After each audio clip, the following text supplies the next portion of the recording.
ये भी अमेरिका ने आंखें दिखाई हिंदुस्तान को कि आप ईरान के साथ ट्रेड ना कीजिए, उससे कोई मुआहदे ना कीजिए, उससे तेल ना लें। तो हिंदुस्तान ने उनसे तेल भी लेके दिखाया, उनसे ट्रेड भी करके दिखाया। आज तक ईरान के साथ बिजनेस हिंदुस्तान करता है। मुख्तलिफ कंट्रीज़ की जो जंग चलती है उधर वो हिंदुस्तान जो है अपने किसी भी नुमाइंदे को या किसी सिविलियन को वो मरने नहीं देते। वो निकाल के पाकिस्तान के मीडिया ने बड़ी खबर चलाई हुई थी कि पाकिस्तान से खजाने निकल आए हैं, पाकिस्तान से जो है जी पहाड़ों में से सोने निकल आए हैं, वो गैस निकल आई है, पेट्रोल निकल आया है पहाड़ों में से। वो इतनी खबर चली, पाकिस्तानियों आप फिक्र ना करो, आपके सारे कर्जे उतर जाएंगे, ये हो जाएगा वो हो जाएगा। कहाँ गई वो खबर, कहाँ गई वो गैस, कहाँ गया वो पेट्रोल? मुझे आप बताइए। वो सब एक ड्रामा था ना, हमें बेवकूफ़ बनाया होता है। फिर मीडिया के ऊपर बहुत बड़ी खबर चल रही होती है जी, कौम के लिए बहुत बड़ी खुशखबरी, लोगों के लिए बहुत बड़ी खुशखबरी। जब पूछा जी क्या खुशखबरी, पढ़ा क्या खुशखबरी, तो पता चला जी IMF से हमें एक बार और कर्जा मिल गया, ये खुशखबरी हमें दे रहे हैं। नमस्कार दोस्तों, मेरा नाम धीमान और आप देख रहे हैं नेशन ब्रो। ट्रंप इस समय भारत के ऊपर बहुत नाराज नजर आ रहे हैं। 25% उन्होंने टैरिफ लगा दिए हैं और 7 दिन बाद वो इफेक्टिव हो जाएंगे। पाकिस्तान के अंदर कुछ लोगों का मानना है कि भैया ऐसा कुछ होने वाला नहीं है और इस समय ट्रंप ना पाकिस्तान के ऊपर बहुत ज्यादा मेहरबान है। तो पाकिस्तान के लोगों को लगता है कि ट्रंप जो है वो पाकिस्तान को कहीं ना कहीं नुकसान पहुंचाने वाले हैं और भारत को जो है वो नुकसान नहीं पहुंचा पाएंगे, क्योंकि वहां के जो प्रधानमंत्री हैं वो PM मोदी हैं, वो कभी किसी के सामने झुकते नहीं हैं। मैं आपको पाकिस्तानी एक व्यक्ति हैं जिनका नाम है आबिद अली, उनकी बातें सुनाता हूं, फिर हम बात करेंगे इस खबर के बारे में वीडियो के लास्ट में। देखिए, इंडिया को UN नहीं दे रहा, पूरी दुनिया इंपॉर्टेंट देता है और उन्हें देना पड़ेगा, उनकी मजबूरी है, दुनिया की चाहती है। देखिए, एलन मस्क जो है उनकी टेस्ला, वो भी हिंदुस्तान में अब उनकी फैक्ट्री आ रही है, हिंदुस्तान में उनकी कारें बनेंगी जो बिजली से कारें चलेंगी।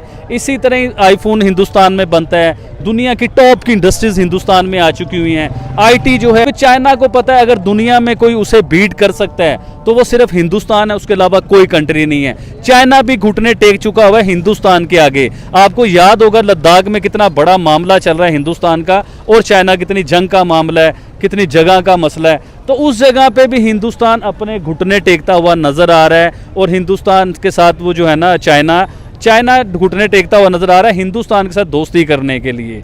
तो अब वो चाइना रशिया को बीच में डाल के हिंदुस्तान को दोस्ती करने की तरफ आ रहा है। तो इसी तरह देखिए, अगर तो चाइना को दुनिया की फर्स्ट इकॉनमी बने रहना है तो उसे हिंदुस्तान के साथ बनानी पड़ेगी, क्योंकि इस टाइम अमेरिका भी हिंदुस्तान को पूरी सपोर्ट कर रहा है, यूरोप भी पूरी सपोर्ट कर रहा है, रशिया भी सपोर्ट कर रहा है। ये देखिए, अरब अमारात जो मुस्लिम कंट्रीज हैं वो भी सारे हिंदुस्तान को सपोर्ट कर रहे हैं। कोई आपको पाकिस्तान को सपोर्ट करते बहुत कम कंट्रियां नजर आएंगी। तो हिंदुस्तान इन स्पोर्ट्स की वजह से तो हिंदुस्तान एक स्ट्रॉन्ग कंट्री बन चुका है, स्ट्रॉन्ग पावर बन चुका है, दुनिया की बड़ी इकॉनमी बन चुका है, दुनिया की हर चीज उधर बनाई जा रही है। मैडम, बिल्कुल आपकी ये बात ठीक है। अगला सवाल मैं आपसे ये करूंगी, क्या लगता है आपको कि जिस तरह से भारत है वो फलस्तीन को भी सपोर्ट करता है, वो इसराइल को भी सपोर्ट करता है, तो ये जो स्पोर्ट्समैनशिप का एक हमें नजर आ रहा है जज्बा, ये कहाँ तक लेकर जाएगा भारत? क्योंकि भारत डिप्लोमेटिक वेज बहुत अच्छे बनाता है। एक्चुअली भारत की ना कुछ पॉलिसीज हैं जो जिन्हें कहा जाता है बड़ी आउटस्टैंडिंग किस्म की पॉलिसीज हैं। देखिए, मैं आपको इसराइल की बात पे बाद में लेके आता हूँ।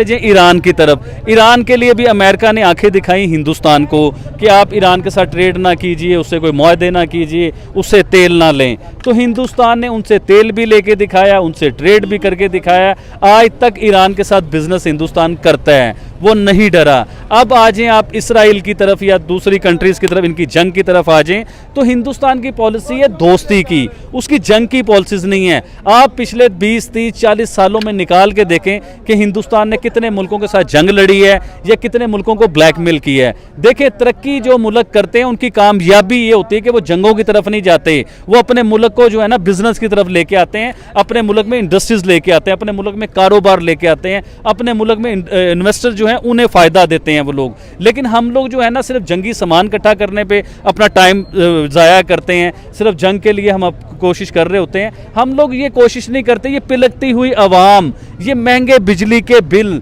ये महंगा आटा, ये महंगे राशन, हम लोग इसके ऊपर काम नहीं करते। हम करते हैं काम एटम बम के ऊपर, हम काम करते हैं यूनाइटेड नेशन में जाके जी हमने कश्मीर के मुद्दे को उठाना है। हम उधर जाके यूनाइटेड नेशन में अगर ये मुद्दा उठाएं, पूरी दुनिया के 200-250 से ज्यादा मुल्क के वजीर आजम उन जगहों पे मौजूद हैं, तो उधर जाके हम अगर ये मुद्दा उठाएं कि पाकिस्तान में बिजली की शॉर्टेज है, पाकिस्तान में आटे की शॉर्टेज है, पाकिस्तान तरक्की नहीं कर पा रहा है, पाकिस्तान इकोनॉमी वाइज जमीन पे आ चुका हुआ है, हम उधर जाके कश्मीर की बात करते हैं। हिंदुस्तान उधर जाके बात करता है इकोनॉमी इकोनॉमी की बात करता है, हिंदुस्तान उधर जाके बात करता है चांद पे जाने की बातें करता है, हिंदुस्तान उधर खड़ा होकर बात करता है आईटी की बात करता है, हिंदुस्तान बात करता है हमने अपने लोगों को कहां से कहां पहुंचा दिया, हिंदुस्तान ये बात करता है, हिंदुस्तान बात ये करता है कि हम 5वीं बड़ी इकोनॉमी है, हमने 3री बड़ी इकोनॉमी कैसे बनना है, वो यूनाइटेड नेशन में जाके ये बात करता है। हमारे ज़हन में आप पिछले 5-6 टूर आप पाकिस्तान के निकालें यूनाइटेड नेशन के, जो हमारे वज़ीर आज़म यूनाइटेड नेशन में गए उन्होंने क्या किया, चाहे वो इमरान खान हो, चाहे वो नवाज शरीफ हो, चाहे वो शहबाज शरीफ हो, चाहे वो शाहिद खाकान अब्बासी हो, कोई भी वज़ीर आज़म आप निकाल के देख लीजिए, उन्होंने यूनाइटेड नेशन में जाके सिर्फ कश्मीर का ही रोना रोया है। देखिए कश्मीरियों से मोहब्बत हमें भी है, हम भी कश्मीरियों से प्यार करते हैं, हम भी चाहते हैं कश्मीरी जो है खुद मुख्तियार हों या कश्मीरी के अपने मामला या कश्मीर जिसे चाहते हो उसे पीएम बनाए, अपने इलाके का एमपी बनाए, एमएनए बनाए, और ये प्राइम मिनिस्टर नरेंद्र मोदी ने करके दिखाया है। उसने प्रॉपर कश्मीर में इलेक्शन करवाए, फेयर इलेक्शन हुए और ज़बरदस्त इलेक्शन, लोगों ने अपनी मर्जी के वोट डाले, अब उसका रिजल्ट भी आएगा। तो ये मामला होने चाहिए। मैडम आखिरी सवाल मैं आपसे ये करूंगी, आपको क्या लगता है कि जितने भी इस वक्त भारतीय वेस्ट एशिया के अंदर काम कर रहे हैं, ये जो स्टेप है जो इंडिया आ रहा है बीच में, इसराइल और लेबनान के, कोई नुकसान पहुंचने वाला है? क्योंकि इंडियन जहां पर भी आपको नजर आएंगे नरेंद्र मोदी फौरन पहुंचेंगे उनको बचाने के लिए। तो यहाँ पर अगर देखा जाए, आपको पता है कि इंडिया की इकोनॉमी 3रे नंबर पर है, वो अपने बंदों को बचाने में एक्सपर्ट हैं, और यहाँ भी अगर देखा जाए तो उनका एक सिपाही कह लें कि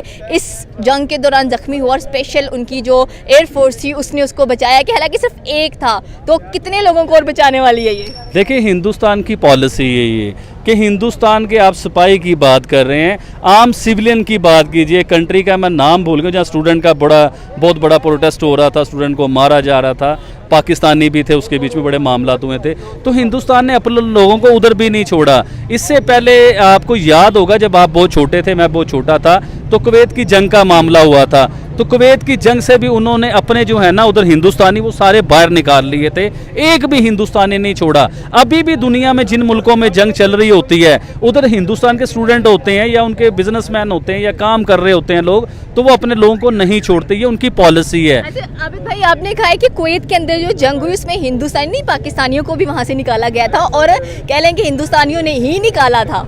नहीं ऐसा नहीं है, पाकिस्तानियों ने बड़ी हेल्प की थी, हिंदुस्तानियों ने भी अपने लोग, देखें जो भी कंट्री होता है ना वो अपने लोगों की हेल्प करते हैं, पाकिस्तानियों ने अपने लोगों की हेल्प की, और पाकिस्तान किस तरीके से उसे निकाल पाए अपने लोगों को, क्योंकि हम लोग मुसलमान थे, कुवैत भी मुसलमान कंट्री था। ये मेरे ख्याल से 90 समथिंग की कोई ऐसी बात है जब ये जंग, या 80 या 90 का है जब ये जंग के मामलात हुए थे, तो उस टाइम भी हिंदुस्तान ने अपना एक भी सिविलियन उधर नहीं मरने दिया था, उस जंग से निकाल के लाए थे। इसी तरह ही पाकिस्तानी निकाल के ले आए थे। अभी भी इराक, ईरान, मुख्तलिफ कंट्रीज़ की जो जंग चलती है उधर वो हिंदुस्तान जो है अपने किसी भी नुमाइंदे को या किसी सिविलियन को वो मरने नहीं देते, वो निकाल के ले आते। इवन के जिन मुल्कों में जंग चल रही है, हमास की आप बात कर लें या और कंट्रीज़ की आप बात करें, हिंदुस्तान बहुत बड़ी एड भेजता है उधर। वो एड इसलिए नहीं भेजता कि आप हमारी दवाइयाँ लेके और जंग लड़ें, वो एड इसलिए भेजता है कि उसमें बच्चे हैं, बूढ़े हैं, जवान हैं, जो बेचारे मरीज़ हैं, उनके लिए प्रॉपर जो है ना वो दवाइयाँ भेजी जाती हैं, खाने पीने की चीज़ें भेजी जाती हैं।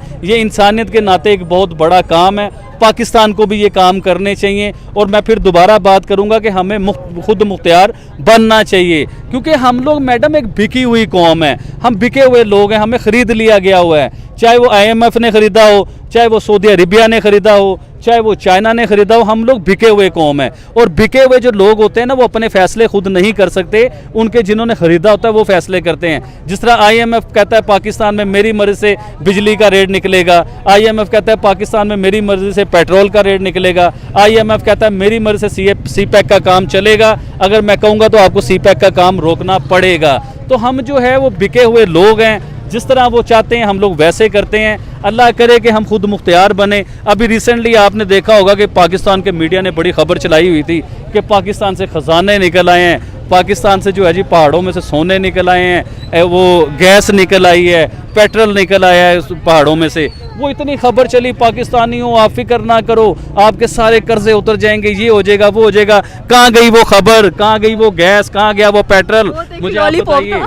वो सब एक ड्रामा था ना, हमें बेवकूफ़ बनाया होता है। फिर मीडिया के ऊपर बहुत बड़ी खबर चल रही होती है जी, कौम के लिए बहुत बड़ी खुशखबरी, लोगों के लिए बहुत बड़ी खुशखबरी। जब पूछा जी क्या खुशखबरी, पढ़ा क्या खुशखबरी, तो पता चला जी IMF से हमें एक बार और कर्जा मिल गया, ये खुशखबरी हमें दे रहे हैं। जी बिल्कुल सही बात है। पाकिस्तान के अंदर पूरे जश्न का माहौल बन जाता है जब IMF से या अमेरिका की तरफ से कुछ पैसे दिए जाते हैं, और ये कोई बहुत बड़ी रकम नहीं होती। 1-2 बिलियन डॉलर के अंदर ही पूरा पाकिस्तान झूमने लगता है। इनके जो प्रधानमंत्री होते हैं जब कहीं स्पीच देते हैं तो वो बताते हैं कि हम जो है IMF से 2 बिलियन डॉलर का कर्जा लेकर आए हैं। बाकायदा ट्वीट कर इनके प्रधानमंत्री पूरे पाकिस्तान को बधाई देते हैं। आप सोचने वाली बात है कि इस तरीके से छलावा किया जा रहा है पाकिस्तानियों के साथ में। पहले से ही पाकिस्तान के ऊपर इतना कर्जा है, इकोनॉमी बिल्कुल खराब हो चुकी है, लेकिन जब भी बाहर से कोई पैसा अमाउंट आता है तो पाकिस्तान के जो नेता हैं और पाकिस्तान के जो आर्मी वाले हैं वो जश्न मनाते हैं कि भैया हमारे पास में पैसा आ चुका है, अब इसमें हम लूटपाट करेंगे। पाकिस्तान के अंदर तो वैसे भी पैसा है नहीं। अब हम आते हैं स्टार्टिंग से। देखिए जो मोदी जी हैं वो बिल्कुल झुकने वाले नहीं है। ट्रंप क्या कर रहे हैं कि टैरिफ कर जो दूसरे देश हैं उनको डरा रहे हैं। जैसे चाइना के ऊपर भी इन्होंने टैरिफ लगा दिए, चाइना ने इनको मुंहतोड़ जवाब दिया था। अभी ये भारत को जो है झुकाने की कोशिश कर रहे हैं, जैसे बांग्लादेश हो गया, पाकिस्तान हो गए, या छोटी मोटी जो कंट्रीज हैं वो जो है इनके सामने झुक जा रहे हैं। उनको लगता है कि भैया भारत के जो लोग हैं और भारत के जो प्रधानमंत्री हैं वो ट्रंप को और USA को देखकर कहेंगे ठीक है आप जो कर रहे हैं आप करिए, आपका जो सामान है आप हमारे यहाँ पर बेचिए, हम आपके ऊपर कोई भी शुल्क जो टैरिफ होते हैं वो नहीं लगाएंगे, और जो हम अपने प्रोडक्ट आपको भेजेंगे उसके ऊपर आप टैरिफ लगा सकते हैं। तो ऐसा बिल्कुल होने वाला नहीं है। मोदी जी का आज का बयान है कि जिसमें भारतीयों का पसीना बहा होगा वही सामान भारत के अंदर हम बेचेंगे और वही सामान हम खरीदेंगे। तो ये सीधा सीधा अमेरिका को मैसेज है कि भैया जो आप ये सब बातें कर रहे हो इससे कुछ होने वाला नहीं है। भारत अपनी शर्तों के ऊपर अमेरिका से डील करेगा, ना कि अमेरिका की शर्तों के ऊपर भारत डील करने वाला है। आप 25% टैरिफ लगा रहे हैं, ठीक है आप लगाइए, हो सकता है भारत भी आपके ऊपर कोई टैरिफ लगा दे। तो ये सारी चीजें चलने वाली हैं, इसमें कोई डाउट नहीं है। और लास्ट में आकर एक समझौता होगा जिसके ऊपर भारत और अमेरिका दोनों एग्री होंगे। ऐसा नहीं है कि अगर टैरिफ लगाते हैं तो सिर्फ भारत का नुकसान होगा, अमेरिका का भी नुकसान होगा, क्योंकि अमेरिका के अंदर जो आईफोन बिकते हैं वो भारत से बन के जा रहे हैं। 70% वहां पर जो आईफोन बिकते हैं वो भारत से बनकर जाते हैं। तो जाहिर सी बात है जो वहां का यूजर है अगर वो $1000 का मान लीजिए फोन खरीदता होगा तो उसको जो है अब $1250 देने पड़ेंगे। तो जाहिर सी बात है फिर वो लोग गुस्सा करेंगे और वहां पर भी कहीं ना कहीं ट्रम्प के खिलाफ जो है लोग बातें करने लगेंगे। तो इन सारी चीजों को भी ट्रम्प को ध्यान रखना पड़ेगा आने वाले समय के अंदर। अभी तो जो अमेरिका के लोग हैं उनको सपने दिखा रहे हैं, लेकिन जब सपने वहां पर महंगाई में कन्वर्ट हो जाएंगे तो अमेरिका के अंदर ट्रम्प का विरोध होगा। भारत बिल्कुल नहीं झुकेगा। सीधी सी बात है कि हम पहले से ही कहते आए हैं कि मेक इन इंडिया, जो भारत के अंदर सामान बनता है उसको भारत के लोग सपोर्ट करते हैं। अगर अमेरिका ऐसी ही ओछी हरकतें करता रहा तो भारत, रसिया और चाइना अगर ये मिलकर एक ब्लॉक मजबूत बन गया तो अमेरिका के लिए दिक्कत होने वाली है, और ट्रम्प यही चाहते हैं मुझे लगता है। ओवरऑल आपने इनका बयान सुन लिया कि पाकिस्तान के लोग क्या सोचते हैं। हम आपसे मिलते हैं नए वीडियो के साथ में। जय हिंद, जय भारत।